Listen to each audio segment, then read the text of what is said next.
Notícia para botar o sorriso no rosto da torcida.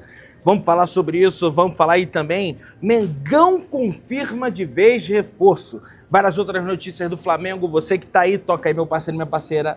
Tocou? Então vem comigo, rubro-negro. Vamos às notícias do Flamengo. Estou aqui diretamente do Aeroporto Internacional de Quito.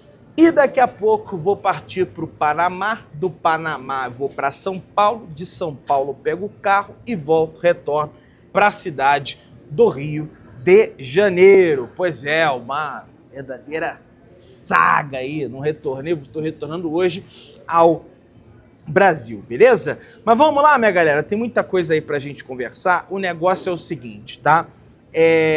O Flamengo se representou no CT Ninho do Urubu hoje, beleza? Visando esse confronto diante da equipe do Corinthians no domingo, às 4 horas da tarde, né? Muitos ingressos vendidos, ao contrário de outros jogos do Flamengo. Mais ou menos cerca aí de 45 mil ingressos foram vendidos para esse jogo. A expectativa da diretoria do Flamengo é de casa cheia, de pelo menos 55 mil ingressos vendidos. Espero que de fato assim aconteça, beleza? Alexandre e Gonçalo Plata continuam, mesmo após o treinamento de hoje, sob supervisão do Departamento Médico do Flamengo, e são dúvidas para o próximo confronto contra o Corinthians pelo Campeonato Brasileiro. Pessoal, ambos fizeram apenas trabalhos internos na academia, com a fisioterapia do Flamengo. Gonçalo Plata segue com dores no joelho, entretanto, essas dores já mitigaram, já diminuíram em relação ao que ele sentiu aqui em Quito para esse confronto diante da equipe da LDU. Alexandre também vem tendo uma melhora considerada, entretanto não é figurinha carimbada ainda para esse confronto diante da equipe do Corinthians, beleza? O Flamengo busca melhorar o seu aproveitamento como mandante no Campeonato Brasileiro, que tem sido assim meio barro, meio tijolo. Eu sei, o Flamengo jogou 2 partidas como mandante no Campeonato Brasileiro. O Flamengo ele acaba empatando com a equipe do Internacional, saindo atrás no início do jogo, tem que buscar o empate, tenta buscar a virada, acaba que não consegue. O Flamengo ele acaba vencendo o Juventude numa partida sensacional por 6-0, e depois o Flamengo empata com o Vasco. Eu sei que o Flamengo não era o mandante era a equipe do Vasco. Entretanto, havia mais torcida do Flamengo, era no Maracanã, a atmosfera pró-Flamengo. Então, por mais que fosse um jogo considerado fora de casa, era um jogo nos domínios do Flamengo. O próprio Agostinho Rossi falou, o bando de campo é deles, mas o estádio é nosso, a torcida é nossa, enfim, algo nesse sentido que ele acabou dizendo. E, cara, o que me intriga é que nesse início de temporada, o Flamengo vem tendo um desempenho melhor em jogos fora de casa do que dentro de casa. Porque o Flamengo perdeu para o Central Córdoba em casa, o Flamengo venceu o Tátira fora. O Flamengo empatou com a LDU na altitude, sob todas as circunstâncias. O Flamengo venceu o Grêmio fora, o Flamengo venceu o Vitória fora de casa. Então, como é que pode uma equipe ter um bom desempenho, bons resultados fora de casa, e quando atua como mandante possui dificuldade, exceto a partida diante da equipe do Juventude, é verdade, mas não estou contando nem Campeonato Carioca. Campeonato Carioca vocês sabem que a gente comemora aquela coisa toda, mas não vale aquilo tudo, né? Estranho isso, né? Será que é algo a ser corrigido? Será que é um ingresso caro demais? Será que é porque não está lotando o Maracanã? Será que é uma pressão que o time não está sabendo lidar jogando dentro de casa? Fica essa reflexão aí para o torcedor rubro-negro. Campeão brasileiro tem que ter um desempenho excelente como mandante. Tem que pontuar fora e ter um desempenho excelente como mandante. A ver como vai ser aí nesse próximo jogo, beleza?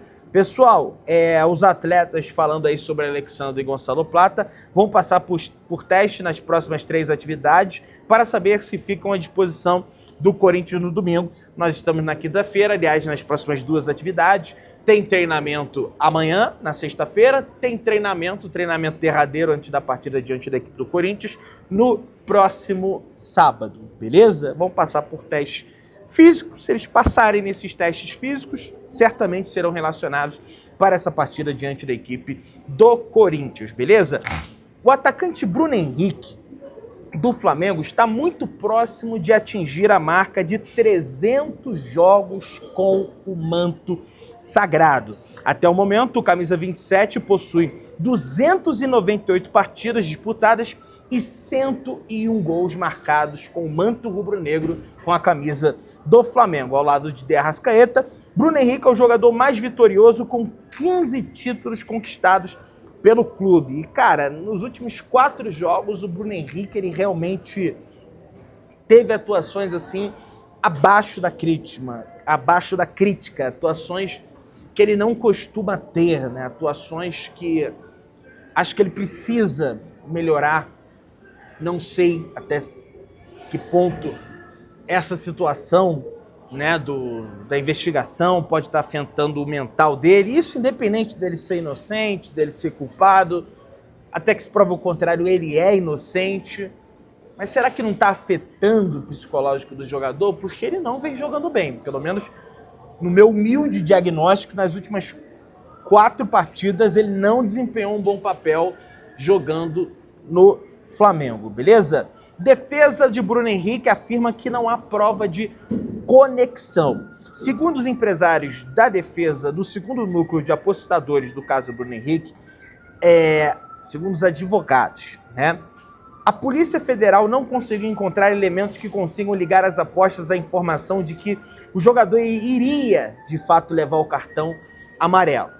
O raciocínio da polícia é de que a ideia de apostar em cartão amarelo no jogo entre Flamengo e Santos do Brasileirão surgiu de Vander Pinto Nunes Júnior, irmão de Bruno Henrique, e foi passada adiante para os outros indiciados da Polícia Federal. A ver se a defesa de Bruno Henrique terá sucesso nessas colocações. Vale lembrar que oficialmente a defesa entra no jogo a partir do momento que Bruno Henrique for se tornar réu, a partir do momento que o Ministério Público denunciar o Bruno Henrique, porque sequer o Bruno Henrique está sendo acusado, é réu ainda. Então, isso que é muito precoce, a gente falar que o cara fez, enfim, é muito precoce, tá? Ah, mas os prints, as provas, ok, mas a justiça tem um caso muito famoso, por exemplo, que a mídia saiu condenando, que é o estado, não sei se você lembra, o caso da escola base de São Paulo, lembra? Que havia relatos de, enfim, situações envolvendo crianças naquela escola, saiu todo mundo condenando, a Globo fez matéria dizendo que é isso aí realmente, e depois se provou que não era verdade. E aí as pessoas tiveram que passar por aquela amargura durante todo o tempo, porque o pedido de desculpa da imprensa, ele nem sempre é tão disseminado, tão propagado, tão espalhado como a acusação. Então, não estou dizendo que é o caso do Bruno Henrique, mas a gente precisa tomar cuidado com as palavras e aguardar as investigações e a justiça brasileira condenar ou absolver, ou até mesmo o Ministério Público denunciar ou arquivar o processo do Bruno Henrique, beleza? Vamos lá, minha galera, o negócio é o seguinte: a Sérgio emite nota de repúdio após presidente do Vasco ameaçar jornalista em jogo do Flamengo. Para quem não sabe o que é a Sérgio é a Associação de Cronistas Esportivos do Estado do Rio de Janeiro. É uma carteirinha que é necessária para que você ingresse a uma partida credenciado como imprensa. Eu sou da Sérgio, Gordola é da Sérgio, Yasmin é da Sérgio, Falzeira é da Sérgio. E o Pablo Rafael Rua foi ameaçado, foi indagado pelo presidente do Vasco, Pedrinho, só porque o Rafael Rua estava gravando, fazendo o exercício da profissão, um verdadeiro absurdo que mostra até uma certa hipocrisia por parte do Pedrinho, porque ele parecia um gentleman na TV Globo, né, comentando sobre várias situações, foi eleito melhor comentarista, e as atitudes dele são completamente incompatíveis do que ele mostrava ser quando estava como comentarista na Rede Globo.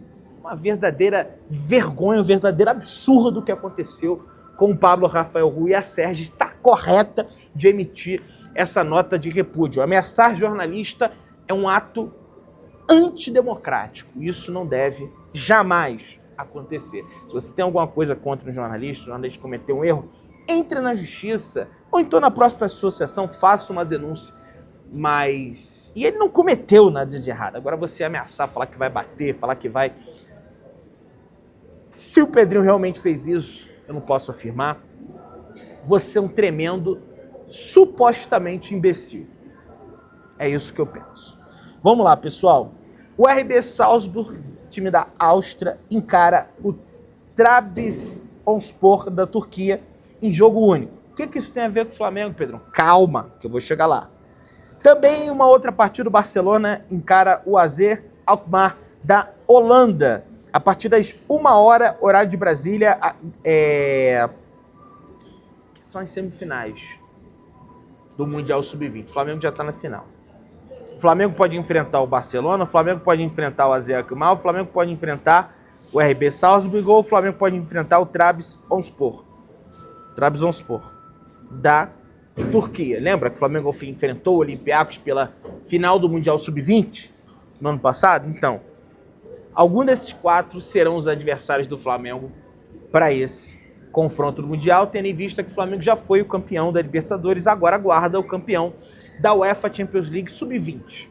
A ver quem será o adversário do Flamengo, beleza? Segundo informações do Coluna do Fla, o técnico Felipe Luiz pode optar por escalar Pedro como titular no confronto diante da equipe do Corinthians no próximo domingo no Maracanã pelo Campeonato Brasileiro, meus amigos. Pois é, Pedro pode ser pela primeira vez desde a sua volta da lesão de ligamento cruzado anterior titular da equipe do Flamengo, e se Deus quiser, se tudo der certo, ele vai parar com essa bobeira do time do Flamengo não bater em gol, de não finalizar, porque eu fico muito com o comentário do Marcelo Barreto no Sport TV, o Flamengo tem a intensidade do Jorge Jesus, mas tem a finalização do time do Tite, hesita em finalizar, parece que é uma doença que está incrustada no Flamengo, e o Flamengo precisa do antídoto para se livrar dessas amarras de não chuta,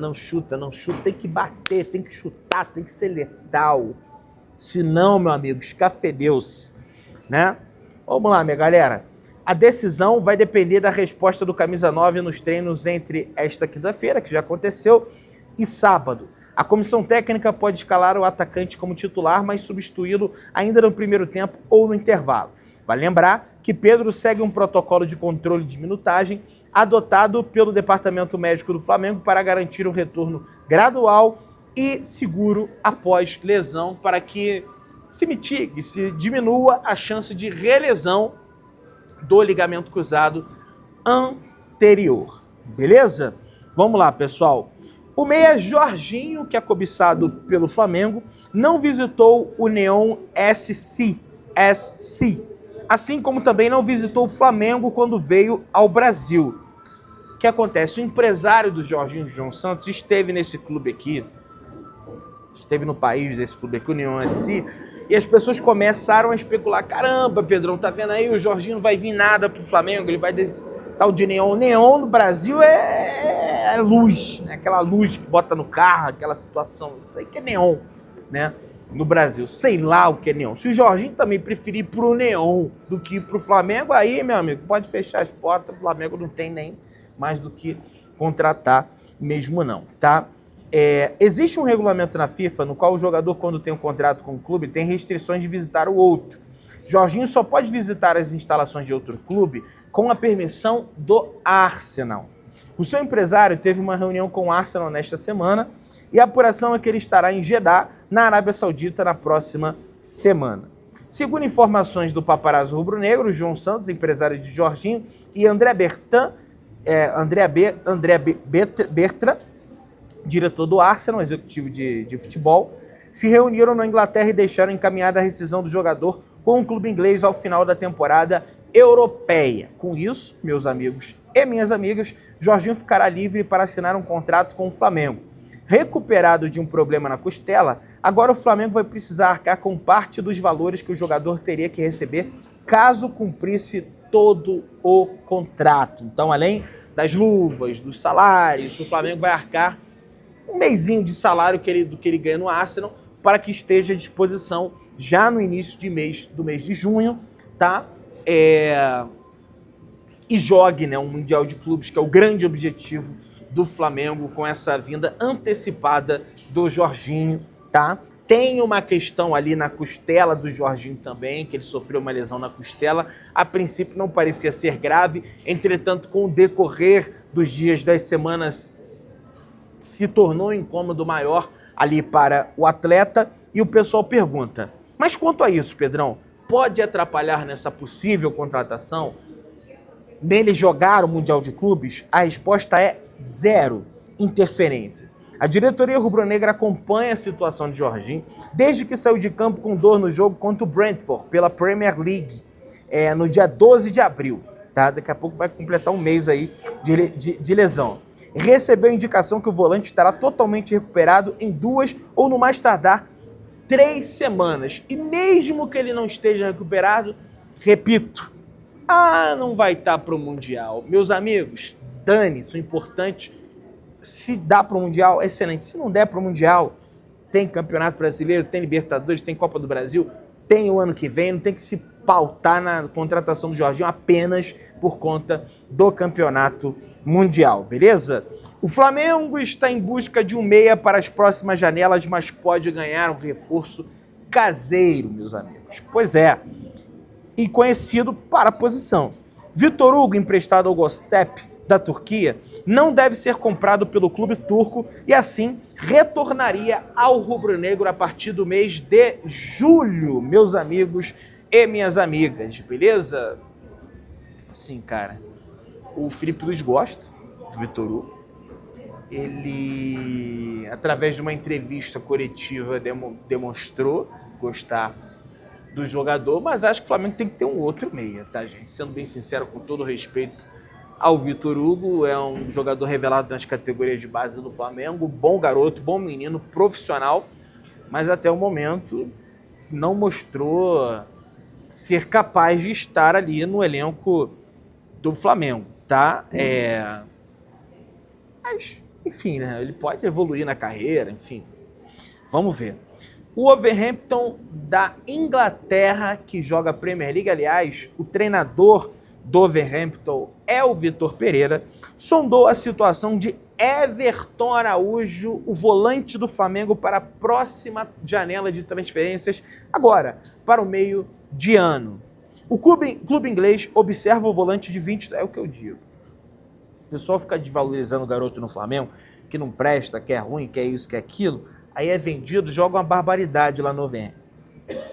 O clube inglês observa o volante de 22 anos após entender que a saída de João Gomes é iminente. Já querem lá o João Gomes, tá jogando pra caramba.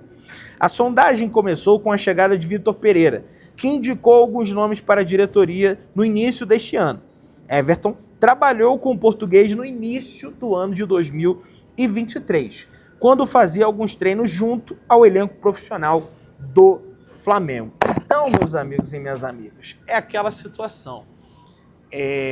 Vende o jogador desvalorizado, porque as pessoas falam que é ruim, que é isso, que é aquilo. Não acho ele um jogador ruim, não acho ele um jogador também sensacional, maravilhoso, mas acho que nós precisamos ter mais paciência e valorizar mais as categorias de base. E, cara, eu falo por experiência própria, eu já fui assim também. O Wesley, por exemplo, é um caso disso. Não presta, vende, caramba, 20 milhões de euros, vamos vender, cara. É preciso ter calma, é preciso ter paciência. Senão você acaba queimando um garoto desse, ele vai pra lá, arrebenta. Tem vários e vários casos disso, tá? A ver qual vai ser a situação. Você que tá aí, torcedor rubro-negro, dá aquela moral de sempre, se inscreva no canal, aciona o sininho da notificação, deixa o teu like e tamo juntão. Saudações rubro-negras.